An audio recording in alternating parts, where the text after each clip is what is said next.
Hello dear student, आप सभी का एक बार फिर तहे दिल से स्वागत करते हैं अपने इस यूट्यूब चैनल पे। आज का वीडियो आपके लिए बहुत ज्यादा इंटरेस्टिंग होने वाला वो, क्योंकि मैंने साइंस के सभी मोस्ट वांटेड एमसीक्यू क्वेश्चन ला दिया है।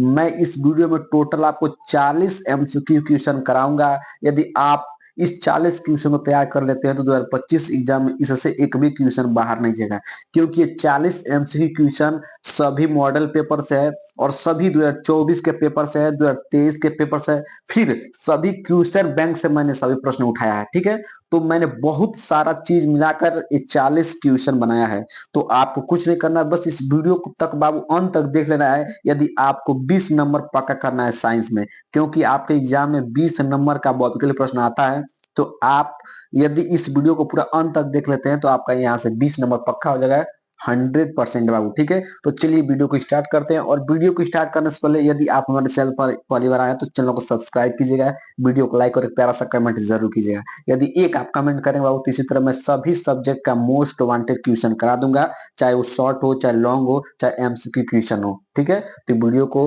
लाइक जरूर कीजिएगा और चैनल को सब्सक्राइब जरूर कीजिएगा। ठीक है, चलिए वीडियो को स्टार्ट करते हैं बिना किसी देरी किए हुए। एक एक प्रश्न का स्क्रीनशॉट लेना है और तैयार कर लेना है। बस आप इसी 40 क्वेश्चन तैयार करके एग्जाम में चले जाइएगा, एक भी क्वेश्चन से बाहर नहीं जाएगा।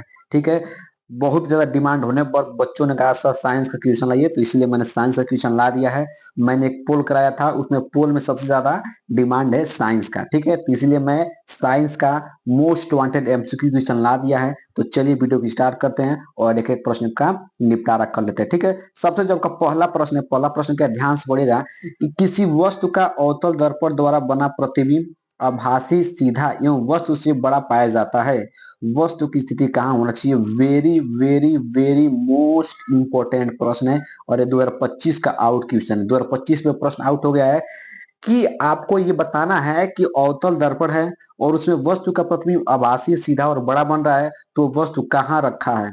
ठीक है, मुख्य फोकस तथा वक्रता केंद्र के बीच, वक्रता केंद्र पर, वक्रता केंद्र से परे, ये दर्पण के ध्रुव तथा मुख्य फोकस के बीच। ठीक है, तो आपने पढ़ा होगा कि अवतल दर्पण द्वारा प्रतिबिंब बनने के कितने स्थिति होते हैं? 6 स्थिति होते हैं। और जो आपका आखिरी स्थिति होता है, जब हम वस्तु को दर्पण के ध्रुव एवं मुख्य फोकस के बीच रखते हैं, तब हमारा वस्तु का प्रतिबिंब क्या बनता है? वो आभासी, सीधा एवं वस्तु से बड़ा बनता है। ठीक है, तो इस तरह आपका राइट आंसर क्या हो जाएगा? आपका राइट आंसर हो जाएगा ऑप्शन नंबर डी, दर्पण के ध्रुव तथा मुख्य फोकस के बीच। ऑप्शन नंबर डी बिल्कुल करेक्ट आंसर हो जाएगा। एक एक प्रश्न का स्क्रीनशॉट लेना है बाबू। ठीक है, तो चलिए अब हम दूसरे प्रश्न पढ़ते हैं।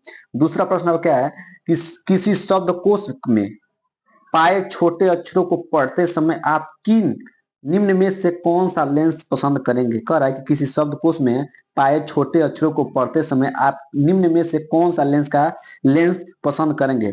50 सेंटीमीटर फोकस दूरी वाले एक उत्तल लेंस का, 50 सेंटीमीटर फोकस दूरी का एक अवतल लेंस का, या 5 सेंटीमीटर फोकस दूरी का एक उत्तल लेंस, या 5 सेंटीमीटर फोकस दूरी वाले एक अवतल lens. Very very most wanted question बाबू, बहुत ज्यादा इंपॉर्टेंट क्वेश्चन है वाला।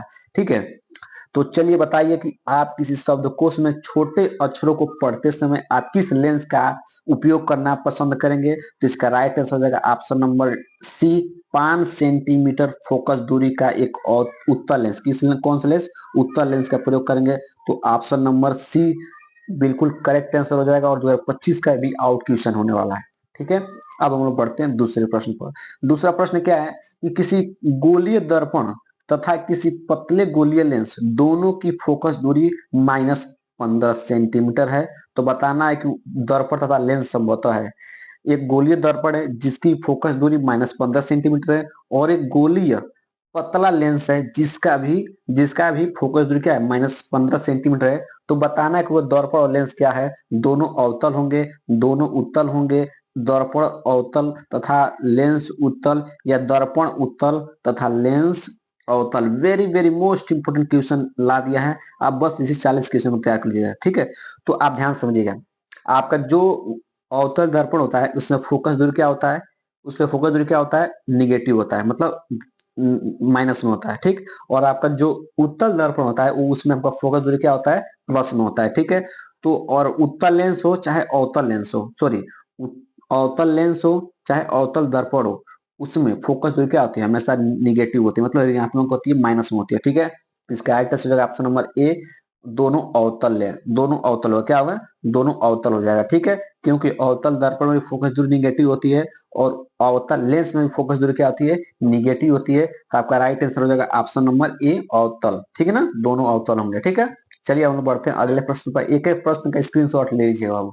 ठीक है, अगला प्रश्न क्या है, अगला प्रश्न है कि मानव नेत्र जिस भाग पर किसी वस्तु का प्रतिबिंब बनते हैं यह होती है। ठीक है, कार्निया, परितारिका, पुतली या दृष्टिपटल। ठीक है, तो ये भी question very very most important question है आपके चैप्टर का। बताना कि मानव नेत्र के जिस भाग पर किसी वस्तु का प्रतिबिंब बनते हैं यह होती है कार्निया, परितारिका, पुतली या दृष्टिपटल। ठीक है, तो इसका राइट आंसर क्या हो जाएगा, ऑप्शन नंबर डी बिल्कुल करेक्ट आंसर हो जाएगा, दृष्टिपटल। ठीक है, ऑप्शन नंबर डी क्या हो जाएगा, बिल्कुल राइट आंसर हो जाएगा, दृष्टिपटल हो जाएगा। ठीक है, अब हम बढ़ते हैं अगले प्रश्न पर। अगला प्रश्न क्या है, अगला प्रश्न very very very very most important प्रश्न है और ये छप जाएगा प्रश्न। ये प्रश्न 1 नंबर में भी आ सकता है और 2 नंबर में भी आ सकता है। ठीक है, तो चलिए कह रहा है कि दो चालकता जिनके पदार्थ की लंबाई तथा व्यास समान है किसी विद्युत परिपथ में पहले श्रेणी क्रम में और फिर पार्श्व क्रम में, पार्श्व मतलब समांतर क्रम में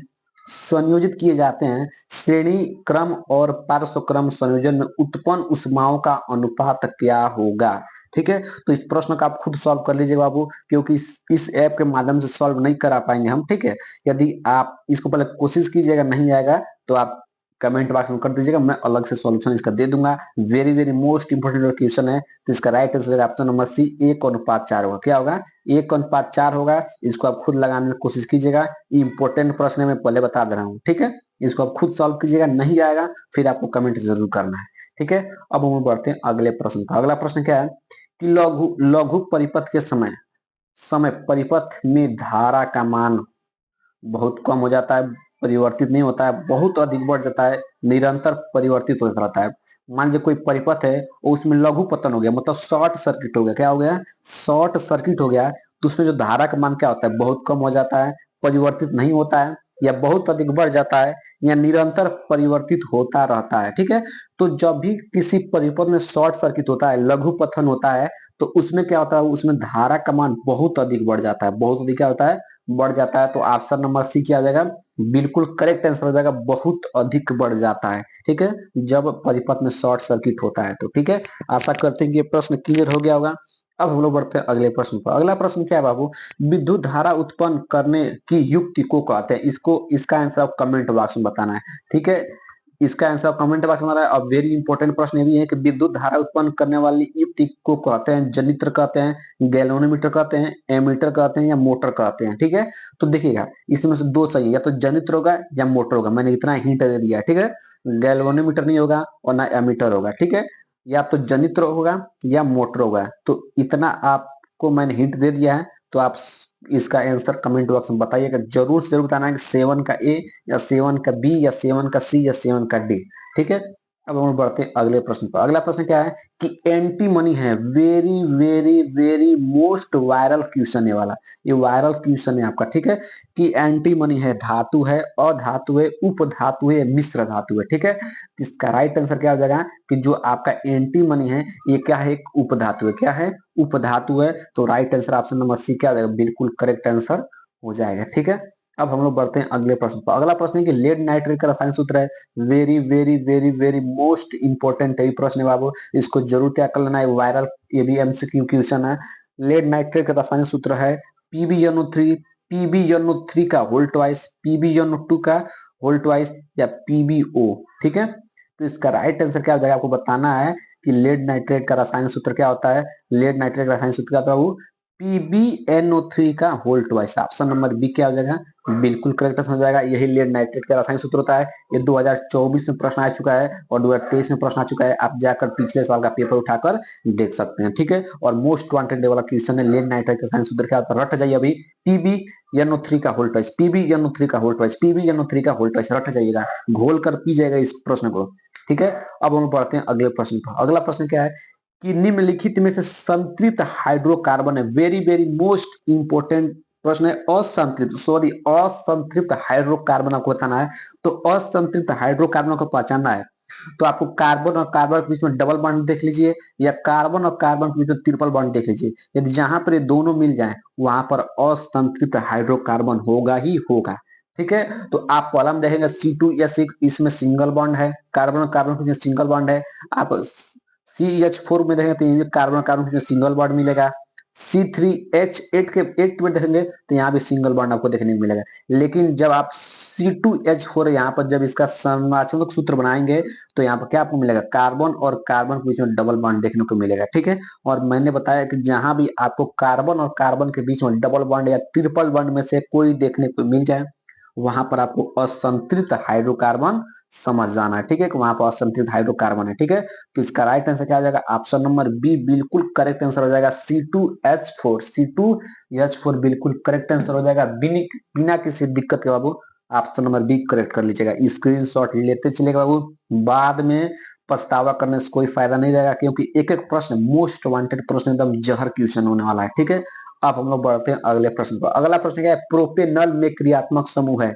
आपको बताना है कि प्रोपेनल में क्रियात्मक समूह कौन है, CHO, COO, OH या COOH। ठीक है, तो प्रोपेनल, ठीक है, तो जब आप इसमें देखेंगे नल, नल में क्या है, प्रोपेनल में आपका आ रहा है अल, क्या जुड़ा है, अल जुड़ा है। ठीक है ना, अल जुड़ा है ना। प्रोपेनल में आप देखेंगे प्रोपेन, प्रोपेन तो 3 कार्बन के लिए हो गया, मेथ एथ प्रोप, 3 कार्बन के लिए प्रोप हो गया, और नल। तो जहां पर प्रोपेनल को जब इसको तोड़ेंगे तो वहां पर क्रियात्मक समूह क्या आएगा, अल आएगा। ठीक है, तो जहां भी अल आपको दिखने को मिल जाए, जहां भी आपको अल दिखने को मिल जाए तो वहां पर समझिए कौन समूह है, CHO समूह है। ठीक है, ये एल्डिहाइड समूह है, CHO को हम लोग एल्डिहाइड समूह बोलते हैं। ठीक है, तो जहां भी आपका अल होगा, जहां भी आपका अल जुड़ा होगा वहां पर डायरेक्ट आपको CHO समूह को टिक कर देना है, बिना किसी देरी किए हुए। ठीक है, इंपॉर्टेंट प्रश्न है, जरूर से जरूर तैयार कर लीजिएगा। और जहां पर ऑल आएगा, क्या आएगा, ऑल आएगा, क्या आएगा, ऑल। इस तरह ऑल आएगा, इस तरह क्या आएगा, ऑल आएगा, तो वहां पर कौन समूह होगा, OH समूह होगा। कौन समूह होगा, OH समूह आपका होगा। ठीक है, जहां पर अल आएगा वहां पर CHO हो जाएगा, और जहां पर ऑल आएगा, ठीक है, वहां पर OH समूह हो जाएगा। जैसे आता प्रोपेनॉल, तो उसमें ऑल आ रहा है नहीं आ रहा, बिल्कुल ऑल आ रहा है, तो वहां पर OH समूह कर दीजिएगा। ठीक है, तो चलिए आशा करते हैं कि वाला प्रश्न क्लियर हो गया होगा। अब वो बढ़ते हैं अगले प्रश्न पर।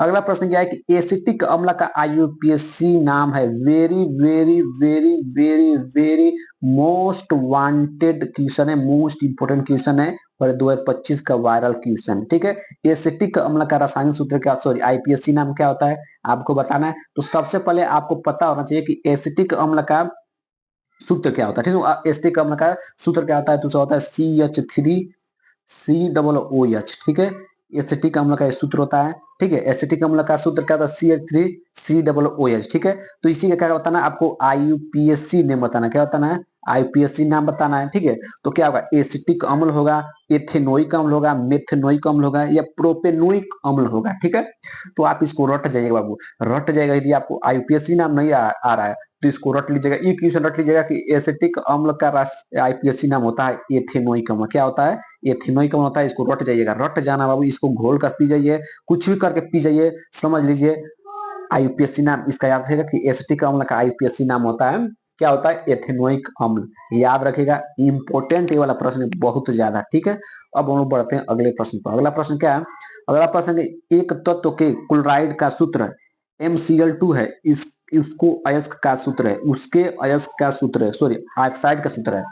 एक तत्व का क्लोराइड का सूत्र MCl2 है, तो उसके ऑक्साइड का सूत्र क्या आएगा, MO2, MO, M2O3 या M2O। ठीक है, तो इसका राइट आंसर क्या हो जाएगा, कि इसका राइट आंसर हो जाएगा ऑप्शन नंबर बी, MO। क्या होगा, MO बिल्कुल राइट आंसर हो जाएगा, बिल्कुल करेक्ट आंसर हो जाएगा। इंपोर्टेंट क्वेश्चन है आपका। ठीक है, अब हम लोग बढ़ते हैं अगले प्रश्न पर। अगला प्रश्न क्या है, अगला प्रश्न है कि वृक्कों का कार्य होता है, वृक्कों का कार्य होता है श्वसन का, प्रजनन का, उत्सर्जन का, या पाचन का। ठीक है, तो वृक्कों का जो कार्य होता है बाबू, क्या होता है, उत्सर्जन करने का होता है, उत्सर्जन के लिए इसका कार्य होता है। ठीक है, तो ऑप्शन नंबर सी क्या हो जाएगा, बिल्कुल करेक्ट आंसर हो जाएगा, बिना किसी देरी किए हुए। ठीक है, एक एक प्रश्न का स्क्रीनशॉट जरूर ले लीजिएगा। ठीक है, पत्तियों पर कलियां विकसित होती हैं, पत्तियों पर कलियां विकसित होती हैं, पुदीना में, आलू में, ब्रायोफिल्म में, या इन सभी पर। ठीक है, तो पत्तियों पर कलियां कलियां विकसित होती हैं, तो इसका राइट आंसर हो जाएगा ऑप्शन नंबर सी,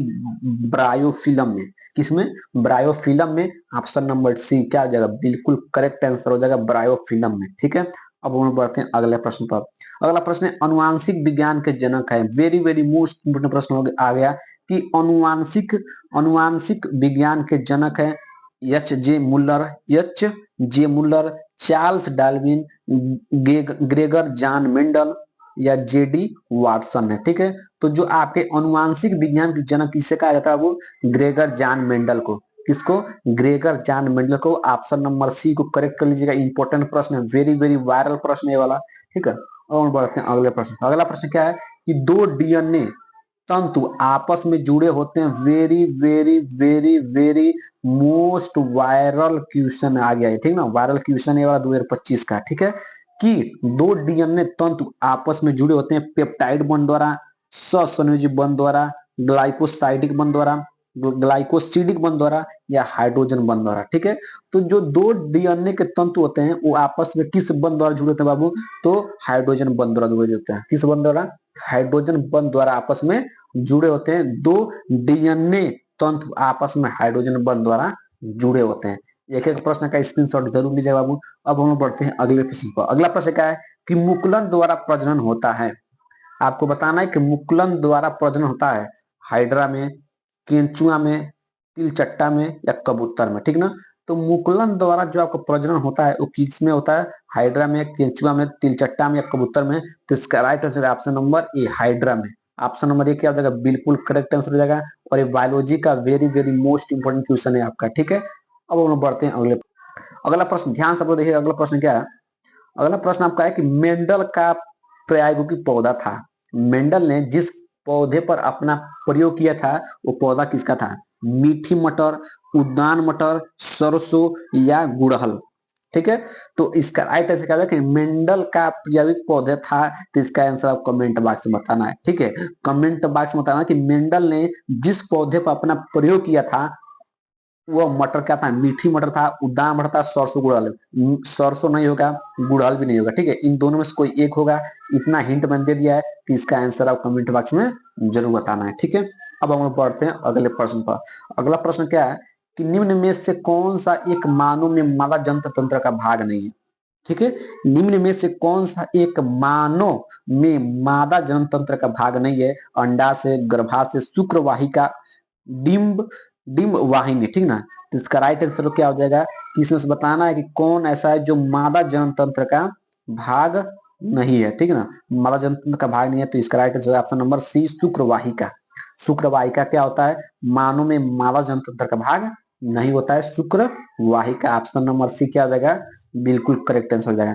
यहाँ तक हमने टोटल 20 एमसीक्यू क्वेश्चन कर लिया है, तो आशा करते कि यहाँ तक सभी को समझ में आ गया होगा। अब हम चलते हैं और 20 एमसीक्यू क्वेश्चन कर लेते हैं और फिर एक से स्टार्ट होगा। ठीक है, तो बाकी आप कमेंट और बताना कि सर 20 में मेरा इतना सही था, 20 में आपका 10 सही था, 5 सही था, 7 सही था, 15 सही था। कमेंट बॉक्स में जरूर बताना। ठीक है, अब हम लोग चलते हैं फिर 20 एमसीक्यू क्वेश्चन को कंप्लीट कर लेते हैं। ठीक है, अब आपका पहला प्रश्न फिर स्टार्ट हो गया। कह रहा है किसी वस्तु का वास्तविक एवं बड़ा प्रतिबिंब बनाने के लिए उसे अवतल दर्पण के किस स्थिति में रखना चाहिए? ठीक है, कह रहा है कि किसी वस्तु का वास्तविक एवं बड़ा प्रतिबिंब बनाने के लिए अवतल दर्पण की किस स्थिति पर रखना चाहिए? वक्रता केंद्र पर, वक्रता केंद्र और फोकस बिंदु के बीच में, या दर्पण के ध्रुव पर, या दर्पण के ध्रुव और फोकस बिंदु के बीच में। ठीक है, तो इसका राइट आंसर क्या हो जाएगा? इसका right answer option number B, वक्रता केंद्र और फोकस बिंदु के बीच में रखना चाहिए। ठीक है, क्योंकि जब आप दर्पण के ध्रुव और फोकस बिंदु के बीच में रहेंगे तो आपका प्रतिबिंब बड़ा प्राप्त होगा और आभासी प्राप्त होगा। लेकिन इसने क्या बोला प्रश्न में? इसने आपको प्रश्न बोला कि वास्तविक प्रतिबिंब प्राप्त होना चाहिए। क्या प्राप्त होना चाहिए? वास्तविक प्रतिबिंब प्राप्त होना चाहिए। तो जब आप वस्तु को वक्रता केंद्र पर रखते हैं, वक्रता केंद्र पर सिर्फ रखते हैं, तो क्या होगा? जो प्रतिबिंब का आकार होगा वस्तु के आकार के बराबर होगा। जैसे आप वक्रता केंद्र और फोकस बिंदु के बीच में रखेंगे, जैसे मान लीजिए आपका ये आपका अवतल दर्पण हो गया। ठीक, ये आपका वक्रता केंद्र हो गया, ये आपका फोकस बिंदु हो गया। ठीक है, जैसे आप इसके बीच में रखेंगे तो वस्तु का प्रतिबिंब क्या होगा? वस्तु का जो प्रतिबिंब होगा, मतलब जो प्रतिबिंब बनेगा वस्तु से बड़ा बनेगा और वास्तविक बनेगा। ठीक है, तो ऑप्शन नंबर सी क्या हो जाएगा? बिल्कुल करेक्ट आंसर हो जाएगा आपका। Option number sorry option number B बिल्कुल करेक्ट आंसर हो जाएगा। वक्रता केंद्र और फोकस बिंदु के बीच में। ठीक है, ऑप्शन नंबर बी क्या हो जाएगा? बिल्कुल करेक्ट आंसर हो जाएगा। ठीक है, अब हम बढ़ते हैं अगले प्रश्न पर। किसी भी लेंस का किसी भी लेंस की क्षमता की इकाई होती है मीटर, प्रति मीटर प्रति सेकंड या इनमें से कोई नहीं। ठीक है, तो किसी भी लेंस की क्षमता की इकाई क्या होती है आपको बताना है। किसी भी लेंस की क्षमता की इकाई क्या होती है आपको याद रखना। Very very most important question है, तो इसका आंसर आप कमेंट बॉक्स में दे देना है। ठीक है, बहुत ज्यादा आसान है कि लेंस की क्षमता का इकाई क्या होता है, डायोप्टर होता है, क्या होता है, आपको कमेंट बॉक्स में जरूर बताना है। ठीक है, तो मैंने हिंट भी दे दिया है, आप सुने होंगे तो जरूर इसका आंसर कमेंट बॉक्स में बता देते हैं कि लेंस की क्षमता की इकाई क्या होता है। ठीक है, तो चलिए हम बढ़ते हैं अगले प्रश्न पर। ठीक है, अगला प्रश्न क्या है कि एक श्वेत प्रकाश किरण जब किसी कांच के त्रिकोणीय प्रिज्म से गुजरती है तब उसके रंगों का अलग अलग विक्षेपण होता है। उसमें सबसे अधिक विचलन किस रंग का होता है। मान लीजिए आपका एक त्रिकोणीय प्रिज्म है, ठीक है, ये आपको क्या है, एक प्रिज्म हो गया। ठीक है, एक प्रिज्म हो गया, मान लीजिए प्रिज्म हो गया आपका। अब जहां से श्वेत प्रकाश निकलती है, क्या निकल गया वो, जब यहाँ से आपका श्वेत प्रकाश निकलती है तब जानते हैं कितने भागों में, 7 भागों में इस तरह बढ़ जाती है। कितने भागों में बढ़ जाती है, 7 भागों में इस तरह बढ़ जाती है ना, बिल्कुल बढ़ जाती है। तो सबसे अधिक विचलन किसका होता है, तो सबसे अधिक विचलन किसका होता है, इस तरह होता है, विबग्योर, विबग्योर इस तरह होता है। तो सबसे अधिक विचलन किसका होता है, आपका बैगनी रंग का। किसका होता है, बैगनी रंग का। तो लाल रंग का बिल्कुल नहीं, पीला का बिल्कुल नहीं, हरा का बिल्कुल नहीं, बैगनी का बिल्कुल। राइट आंसर हो जाएगा ऑप्शन नंबर डी। सबसे ज्यादा विचलन होता है बैगनी रंग का और सबसे कम विचलन होता है लाल रंग का। तो इस तरह का दोनों प्रश्न याद रखेगा। सबसे कम विचलन पूछेगा तो आपको लाल रंग बताना है, और सबसे अधिक विचलन पूछेगा तो आपको बैगनी रंग बताना है। आपसे सबसे अधिक विचलन पूछा है तो आपका right answer option number D, बैगनी रंग। ठीक है, अब हम बढ़ते हैं अगले प्रश्न पर। अगला प्रश्न क्या है कि सूर्य श्वेताभ प्रतीत होता है। सूर्य श्वेताभ प्रतीत होता है सूर्योदय के काफी पूर्व, सूर्योदय एवं सूर्यास्त के समय, दोपहर के समय, या सूर्यास्त के काफी बाद। ठीक है, वेरी वेरी मोस्ट इंपोर्टेंट प्रश्न है कि सूर्य श्वेताभ श्वेताभ प्रतीत होता है कब होता है। तो इसका राइट आंसर हो जाएगा ऑप्शन नंबर सी, दोपहर के समय। कब, दोपहर के समय सूर्य श्वेता प्रतीत होता है। तो ऑप्शन नंबर सी क्या आ जाएगा, बिल्कुल करेक्ट आंसर हो जाएगा। याद रखिएगा, रट जाइएगा इस प्रश्न को। ठीक है, अब हम लोग बढ़ते हैं अगले प्रश्न पर। अगला प्रश्न क्या है कि किसी विद्युत चालक का प्रतिरोध निम्नलिखित में से किस बात पर निर्भर नहीं करता है। ध्यान रखिएगा, नहीं करता है। ठीक है, चालक की लंबाई पर बिल्कुल करता है, चालक का अनुप्रस्थ काट का बिल्कुल करता है, चालक के आकार पर बिल्कुल करता है, लेकिन चालक के पदार्थ घनत्व पर निर्भर नहीं करता। ऑप्शन नंबर बी क्या आ जाएगा, बिल्कुल करेक्ट आंसर हो जाएगा। ऑप्शन नंबर बी क्या आ जाएगा, बिल्कुल करेक्ट आंसर हो जाएगा। चालक के पदार्थ का घनत्व पर नहीं करता है। ठीक है, तो इस प्रश्न को जरूर याद रखेगा। अब हम बढ़ते हैं अगले प्रश्न पर। अगला प्रश्न क्या है, कब चार विद्युत जब चार विद्युत चालकों का समायोजन बनाने पर उनका परिणामी प्रतिरोध न्यूनतम होगा। ध्यान रखिएगा, कह रहा है प्रश्न, थोड़ा इसमें लैंग्वेज गलत हो गया, आप मेरे बात सुनिएगा, ध्यान समझिएगा। आपको मैंने 4 प्रतिरोध दे दिया है, ठीक है, और उन चारों प्रतिरोध को इस प्रकार जोड़ना है कि जो परिणामी प्रतिरोध हो वो सबसे कम हो, न्यूनतम हो। ठीक है, तो सभी को समांतर क्रम में जोड़ने पर, सभी को श्रेणी क्रम में जोड़ने पर, एक को श्रेणी क्रम में तथा 3 को समांतर क्रम में, 2 को श्रेणी क्रम में तथा शेष 2 को समांतर क्रम में। ठीक है, वेरी वेरी मोस्ट इंपोर्टेंट प्रश्न है, और मैं जो बोलूंगा उसको यदि यदि आपने ध्यान पूर्वक सुन लिया तो इस तरह का प्रश्न आप चुटकियों में कर सकते हैं। ध्यान समझिएगा मैं क्या बोल रहा हूँ। यदि आपको कितना भी प्रतिरोध मिल जाए, चाहे 10 20 30 कितना मिल जाए, यदि उनको आप समांतर क्रम में जोड़ेंगे तो सबसे न्यूनतम प्रतिरोध होगा, उससे भी कम मान आएगा। मैंने क्या बोला, जैसे मान लिया 2 ओम, 3 ओम, 5 ओम और 7 ओम। मैंने आपको 4 प्रतिरोध दिया, 7 ओम का मैंने आपको 4 प्रतिरोध दे दिया। ठीक है, और ये 4 प्रतिरोध आपको दे दिया मैंने। अब क्या कीजिएगा, आप इन चारों को मैं बोल दिया कि समांतर क्रम में जोड़िए। ठीक है, तो जब आप समांतर क्रम में इन चारों को जोड़ेंगे ना, तो इन चारों में सबसे छोटा प्रतिरोध कौन है, 2 ओम है ना। तो जब चारों का आप जोड़ेंगे तो 2 ओम से भी कम परिणामी प्रतिरोध आएगा। ध्यान समझिएगा मैं क्या बोल रहा हूं कि जब इन चारों प्रतिरोध को आप जोड़ेंगे तो इन चारों में से जो सबसे कम प्रतिरोध होगा ना, उससे भी कम परिणामी प्रतिरोध आएगा जब इन चारों को जोड़ेंगे। तब कब, समांतर क्रम में जोड़ते हैं तो। आज जब श्रेणी क्रम में जोड़ेंगे तो सबसे अधिक प्रतिरोध होगा, उससे भी अधिक आंसर आपका आएगा। ठीक है, तो जब भी हम प्रतिरोधों को समांतर क्रम में जोड़ते हैं तो परिणामी प्रतिरोध क्या होता है, न्यूनतम होगा। आज जब हम प्रतिरोधों को श्रेणी क्रम में जोड़ते हैं तो परिणामी प्रतिरोध क्या होगा, अधिकतम होता है। ठीक है, तो सबसे न्यूनतम पूछा है तो आपका right answer option number A, सभी को समांतर क्रम में यदि आप जोड़ देंगे तो परिणामी प्रतिरोध न्यूनतम होगा। ठीक है। अब हम बढ़ते हैं अगले प्रश्न पे, एक एक प्रश्न को समझते चलिएगा बाबू, ठीक है। अगला प्रश्न क्या है, किसी विद्युत धारावाही चालक के कारण उत्पन्न चुंबकीय क्षेत्र की दिशा ज्ञात करने के लिए निम्नलिखित में से किस नियम की सहायता लेते हैं। फ्लेमिंग के दाएं हाथ का नियम, फ्लेमिंग के बाएं हाथ का नियम, दाहिने हाथ के अंगूठे का नियम या ओम का नियम, ठीक है। तो जब भी आपको किसी धारावाहिक चालक में उत्पन्न चुंबकीय क्षेत्र की दिशा ज्ञात करना होगा तो आप न तो फ्लेमिंग के दाएं हाथ का नियम का प्रयोग करेंगे, न फ्लेमिंग के बाएं हाथ का नियम का प्रयोग करेंगे, न ओम का नियम का प्रयोग करेंगे। आप किस नियम का प्रयोग करेंगे, आप दाहिने हाथ के अंगूठे का नियम का प्रयोग करेंगे, ठीक है। दाहिने हाथ के अंगूठे के नियम का प्रयोग करेंगे, ठीक है। तो ऑप्शन नंबर सी क्या आ जाएगा, बिल्कुल करेक्ट आंसर हो जाएगा, ठीक है। अब हम बढ़ते हैं अगले प्रश्न पर। अगला प्रश्न, निम्नलिखित में से कौन सी धातु ठंडे जल से हाइड्रोजन गैस निकालती है। आपको बताना है कि इसमें कौन सा धातु ऐसा है जो ठंडे जल से क्रिया करके हाइड्रोजन गैस निकालती है। तांबा, सोना, पोटेशियम या एल्यूमिनियम, ठीक है। इसका राइट आंसर क्या हो जाएगा, इसका right option number D aluminium. Aluminium क्या होता है, ठंडे जल से क्रिया कर क्या करता है, हाइड्रोजन गैस निकालता है आपका, ठीक है। इंपॉर्टेंट प्रश्न है, जरूर त्याग कर लीजिएगा। अगला प्रश्न है कि निम्नलिखित में से एल्कीन है, क्या होता है ना, एल्कीन है, ठीक है।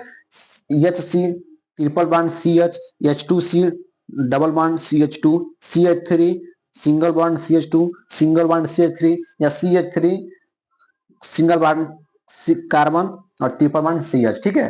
तो ध्यान समझिएगा, एल्कीन एक होता है एल्कीन, एल्कीन में सिंगल बॉन्ड, एल्कीन में डबल बॉन्ड और एल्काइन में ट्रिपल बॉन्ड होता है। क्या होता है, ट्रिपल बॉन्ड होता है, ठीक है। तो एल्कीन पूछा है तो जहां भी आपको डबल बॉन्ड दिखाई दे रहा है वहां वही आपका क्या हो जाएगा, राइट आंसर हो जाएगा। तो ऑप्शन नंबर बी क्या हो जाएगा, बिल्कुल करेक्ट आंसर हो जाएगा एल्कीन, ठीक है। H2C डबल बॉन्ड CH2, ठीक है ना, CH2 ठीक है, ये क्या हो जाएगा, राइट आंसर हो जाएगा, ठीक है। अब हम बढ़ते हैं अगले प्रश्न पर। अगला प्रश्न क्या है, 1 बिलियन लाल लिटमस पेपर को नीला कर देता है, उसका पीएच मान संभव होगा। Very very very very most important question आ गया कि एक कोई बिलियन है, उसमें लाल लिटमस पेपर को नीला कर देता है तो इसका पीएच मान क्या होगा, 1 होगा, 3 होगा, 6 होगा या 8 होगा, ठीक है। तो इसका राइट आंसर क्या हो जाएगा, इसका राइट आंसर हो जाएगा ऑप्शन नंबर डी 8, ठीक है ना। इसका right answer option number D 8 हो जाएगा, ठीक है। अब हम बढ़ते हैं अगले प्रश्न पर। अगला प्रश्न है, क्लोरीन के अणु में आबंधन पाया जाता है। क्लोरीन के अणु में आबंध पाया जाता है, आयनिक आबंध, एक ससंयोजी आबंध, द्विसंयोजी आबंध या त्रिसंयोजी आबंध, ठीक है। तो इसका राइट आंसर क्या होगा कि क्लोरीन के अणु में आबंधन पाया जाता है द्विसंयोजी द्विसहसंयोजी आबंध, सॉरी द्विसहसंयोजी आबंध। तो ऑप्शन नंबर सी क्या हो जाएगा, बिल्कुल करेक्ट आंसर हो जाएगा। एकदम इंपॉर्टेंट प्रश्न तैयार कर लीजिएगा, ठीक है। अगला प्रश्न क्या है, अगला प्रश्न, जल को जीवाणु रहित बनाने में उपयोग पदार्थ है, धामन सोडा, बेकिंग सोडा, फिटकरी या विरंजक चूर्ण, ठीक है। तो जल को जीवाणु रहित बनाने के लिए हम लोग किस का उपयोग करते हैं, विरंजक चूर्ण का, ठीक ना, जिसको हम लोग ब्लीचिंग पाउडर भी बोलते हैं। क्या बोलते हैं, ब्लीचिंग पाउडर भी बोलते हैं विरंजक चूर्ण को, ठीक है। तो ऑप्शन नंबर डी क्या आ जाएगा, बिल्कुल करेक्ट आंसर हो जाएगा। अब हम बढ़ते हैं अगले प्रश्न पर। जिन अभिक्रियाओं में आयनों के विनिमय से नए युग्म बनते हैं उन्हें कहा जाता है।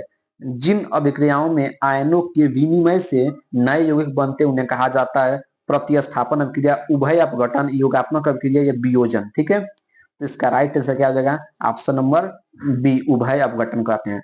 जब आयनों का विनिमय होता है तो उसे नए यौगिक जो बनते हैं उन्हें बोलते हैं उभय अपघटन अभिक्रिया, उभय अपघटन अभिक्रिया कहते हैं, ठीक है।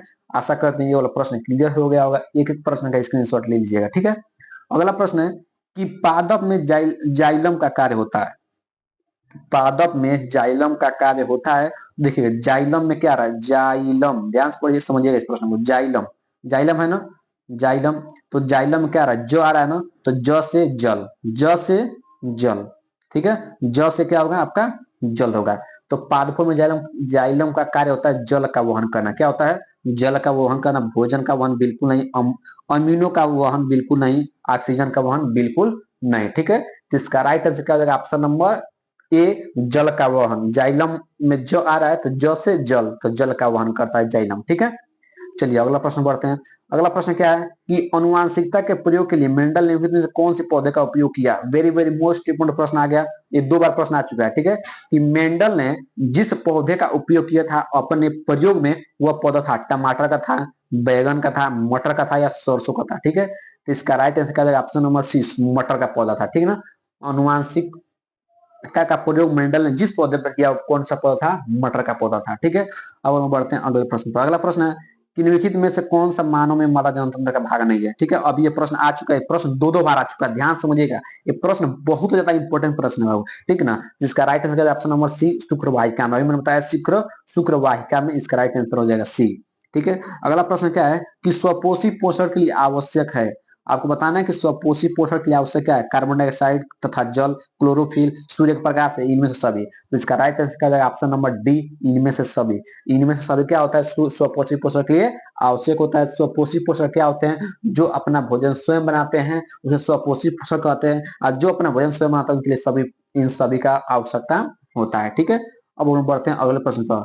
समजात समजात अंगों का उदाहरण है। समजात अंगों का उदाहरण है हमारा हाथ तथा कुत्ते का अग्रपाद, हमारे दांत तथा हाथी के दांत, आलू एवं घास के उभरी भूस्तरी भूस्तारी, ठीक है ना, भूस्तारी, इनमें से सभी। ठीक है, तो समजात अंगों का उदाहरण क्या है? हमारा हाथ तथा कुत्ते के अग्रपाद, ठीक ना, हमारा हाथ तथा कुत्ते का अग्रपाद राइट आंसर हो जाएगा, ऑप्शन नंबर ए बिल्कुल करेक्ट आंसर हो जाएगा।